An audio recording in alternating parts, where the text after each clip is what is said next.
Hello everyone, you are watching food fitness and fun और मैं हूं डाइटिशियन मंजू मलिक। तो आज हम बात करेंगे थाई फैट के बारे में। मोस्टली फीमेल्स में देखा गया है कि उनकी लोअर बॉडी जो होती है, जो पेल्विस एरिया है, हिप एरिया है, थाई एरिया है, वहां पर ज्यादा फैट एक्यूमुलेट होता है। तो क्या इसके रीजंस हैं वो भी बात करेंगे। साथ ही बात करेंगे उन 3 स्टेप्स की और प्रोसेस की जिससे आप ये फैट जो है, ये स्टबर्न ढीठ फैट है थाई फैट, उसे लूज कर सकते हैं। सो इसके लिए सबसे पहले हमें अंडरस्टैंड करना पड़ेगा the process of losing fat. हमारी बॉडी से फैट जो है वो किस तरह से लूज होता है। सो इस प्रोसेस में 3 स्टेजेस होती हैं और ये 3 स्टेजेस आप यहाँ देख सकते हैं। पहली जो स्टेज होती है, जो भी हमारा फैट है वो कहीं ना कहीं फैट सेल के अंदर स्टोर होता है। तो फैट सेल्स को ब्रेक करना सबसे पहली स्टेज होता है of fat loss from any area. तो जब आपका वो फैट जो है उस सेल से रिलीज होकर ब्रेक होता है, उस प्रोसेस को कहते हैं लाइपोलिसिस। जो सेकंड हमारा स्टेज होता है ऑफ फैट लॉस, वो होता है मोबिलाइजेशन का। यहां पर आपका जो ब्लड स्ट्रीम होता है उससे फैट ट्रैवल करता है किसी और सेल में जाने के लिए जहां पे वो बर्न हो सके। उस प्रोसेस को कहते हैं फैट मोबिलाइजेशन। नाउ इस प्रोसेस के लिए जरूरी क्या है कि आपके जिस एरिया से आपको फैट लॉस करना है वहां पर ब्लड का सर्कुलेशन अच्छा हो। अगर ब्लड का सर्कुलेशन वहां पर अच्छा नहीं है तो आप उस एरिया से उसे मोबिलाइज नहीं कर पाएंगे। नाउ थर्ड जो स्टेज होता है फैट लॉस के प्रोसेस में, वो होता है लिपिड ऑक्सीडाइजेशन। यानी वो जो फैट होता है वो किसी और सेल के अंदर आता है और वहां पे होता है वो ऑक्सीडाइज। ऑक्सीडाइजेशन का सिंपल मतलब है कि वो बर्न होता है। और वो बर्न कैसे होता है? जब भी हम ब्रीथ आउट करते हैं तब वो ऑक्सीडाइज होकर निकल जाता है। नाउ ये प्रोसेस जो है देखने में आसान लगता है, लेकिन मेक श्योर कि फैट लॉस होने के लिए ये पूरा प्रोसेस कंप्लीट होना होगा। अगर आपने फैट को ब्रेक डाउन कर लिया, उसे रिलीज कर दिया फैट सेल से जहां पर वो छुप के बैठा था, उसके बाद वो ब्लड स्ट्रीम से ट्रैवल भी करने लगा, लेकिन कहीं पर भी अगर इस प्रोसेस में अड़चन आता है तो वो वापस जाके यू टर्न लेकर वापस अपने सेल के अंदर चला जाता है, यानी वो लॉस नहीं होता है ना। ये जानना जरूरी है कि क्या चीज है, क्या चीजें हैं जो इस प्रोसेस को सपोर्ट करते हैं। हमारी बॉडी के अंदर होते हैं एंजाइम्स, और ये जो एंजाइम्स होते हैं वो सपोर्ट करते हैं इस प्रोसेस को पूरी तरह से कि कैसे फैट जो है वो एक सेल को लीव करेगा और उस दूसरे सेल के अंदर एंटर करेगा बर्न होने के लिए। ना ये जो एंजाइम्स होते हैं ये बहुत ज्यादा सेंसिटिव होते हैं हमारे हार्मोन से। हमारी बॉडी के अंदर जो हार्मोन्स हैं, स्पेशली इंसुलिन है, फीमेल्स के अंदर एस्ट्रोजन है, कॉर्टिसोल यानी स्ट्रेस हार्मोन जो है, वो इन पर बहुत ज्यादा इफेक्ट डालते हैं। इसके अलावा रिसेप्टर्स होते हैं सेल के अंदर जो ये अलाउ करते हैं। 2 तरह के रिसेप्टर होते हैं। ज्यादा मैं साइंस के अंदर नहीं जाऊंगी, सिंपल आपको बताऊंगी, कोशिश करूंगी। Alpha receptors and beta receptors. Alpha receptors जो होते हैं वो स्लो डाउन करते हैं फैट के रिलीज को, और बीटा रिसेप्टर्स जो होते हैं वो स्पीड अप करते हैं इस प्रोसेस को। ये जो अल्फा और बीटा रिसेप्टर्स होते हैं ये आपकी ब्लड फ्लो के ऊपर भी इम्पैक्ट करते हैं जहां पर वो मोबिलाइज होता है। तो आपकी बॉडी के अंदर फैट लॉस जो है वो कितनी तेजी से होगा और कितनी अच्छी तरह होगा वो 2 चीजों पर डिपेंड करता है। एक आपके हार्मोन्स और दूसरे कैलोरीज, आप क्या खा रहे हैं, आपकी डाइट। सो उन हार्मोन्स को देखिए जो इम्पैक्ट डालते हैं इस फैट लॉस पे। तो फीमेल के अंदर इंसुलिन, थायराइड हार्मोन्स जो होते हैं, कॉर्टिसोल हार्मोन यानी स्ट्रेस हार्मोन, एस्ट्रोजन, ये बहुत इम्पैक्ट डालते हैं आपके फैट लॉस के ऊपर। नाउ एस्ट्रोजन अगर आपकी बॉडी के अंदर बढ़ता है तो आपकी बॉडी के अंदर अल्फा रिसेप्टर्स जो हैं वो बढ़ जाते हैं। नाउ मैंने आपको बताया था अल्फा रिसेप्टर्स जो होते हैं वो स्लो डाउन करते हैं फैट के रिलीज के प्रोसेस को। और ये जो अल्फा रिसेप्टर्स होते हैं ये आपके थाई के आसपास, आपकी लोअर बॉडी के आसपास ज्यादा होते हैं। यानी आपकी लोअर बॉडी के अंदर alpha receptors because of oestrogen से ज्यादा होने की वजह से वहां का जो फैट है वो स्टबर्न हो जाता है, वो आप लूज नहीं कर पाते हैं ना। यहाँ कैलोरी भी मैटर करती है। अगर आप बैलेंस कैलोरी खा रहे हैं, यू नॉट अंडर ईटिंग और यू नॉट ओवर ईटिंग, तो फैट के स्टोर होने के चांसेस कम हो जाएंगे। सो हमारी बॉडी के अंदर अलग अलग तरह के फैट होते हैं। सबक्यूटेनियस फैट होता है जो ऊपरी फैट होता है, जैसे हमारा अगर हम पेट को पिंच करेंगे तो हमें हाथ में फैट आएगा, वो ऊपरी ऊपरी हमारी जो स्किन के बिल्कुल underneath our skin.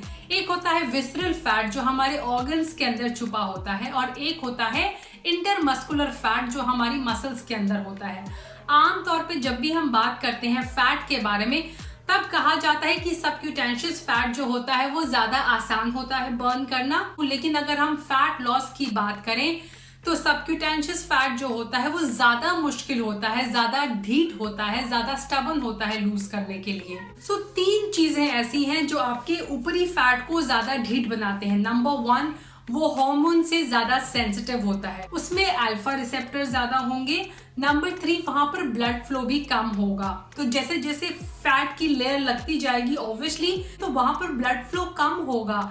So this is the truth कि हमारा जो सबक्यूटेनियस फैट होता है वो ज्यादा डीट होता है एज कंपेयर टू हमारा जो निचले वाला जो अंदर वाला फैट होता है। नेक्स्ट जो चीज है कि क्या नहीं करना चाहिए आपको when you are trying to lose weight. Now people who diet a lot, female specially अगर डाइट करती हैं तो उसका बहुत नेगेटिव इम्पैक्ट पड़ता है specially on their thighs, because hormones पे नेगेटिव इफेक्ट पड़ता है उसका।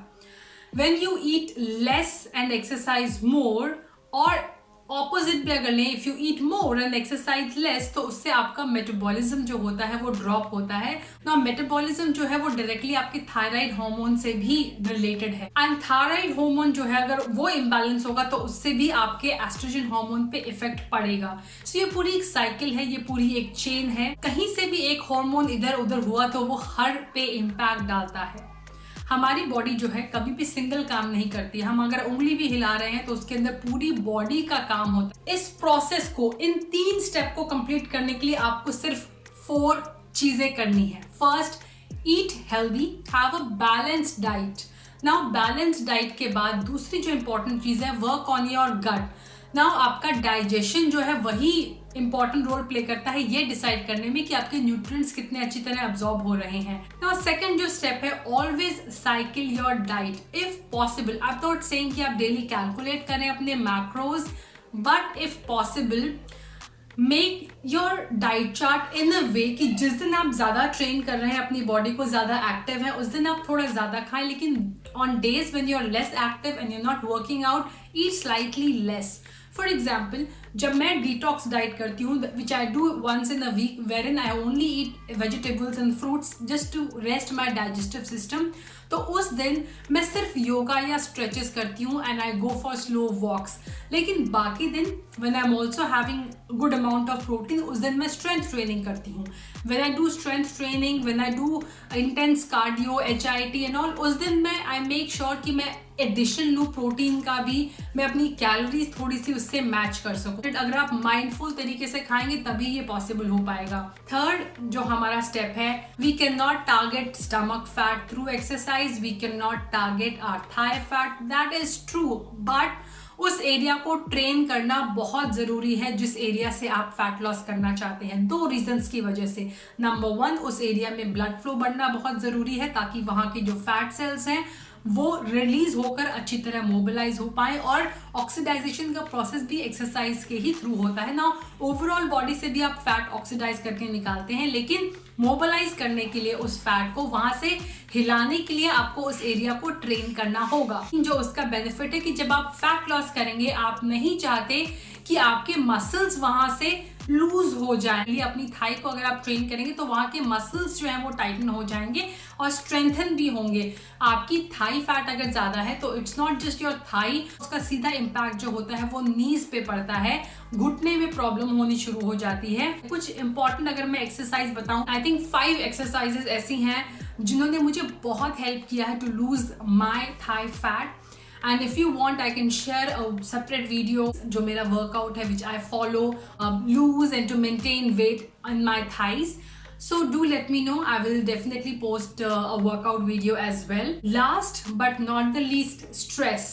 स्ट्रेस भी काफी मैटर करता है बिकॉज वो इन सारे हॉर्मोन्स पे इम्पैक्ट डालता है। If your cortisol is imbalance, now a lot of questions I am sure are going to come कि हम अपने हॉर्मोन्स को भी कैसे बैलेंस करें। तो सिंपल मैं आपको 1 लाइनर्स में बताऊंगी। To balance your hormone, follow these steps. Number 1, look after your gut health, अपनी डाइजेस्टिव हेल्थ पे ध्यान दें, eat more fibre and more protein, exercise करें on the regular basis, excess refined sugar and starch को avoid करें, especially जो refined starch होता है, स्लीप वेल, अपने स्ट्रेस को मैनेज करें, avoid under and over eating, mindful रहें, टेक ओमेगा 3। सबसे इंपॉर्टेंट जो है अपने हॉर्मोन्स को बैलेंस करने के लिए, स्पेशली फीमेल्स के लिए, is to love themselves and their body। हम सभी का स्ट्रक्चर जो है वो डिफरेंट है, किसी का कहीं वेट ज्यादा गेन होता है, लेकिन you need to accept that fact and work on it कि कैसे आप इसे बेटर कर सके।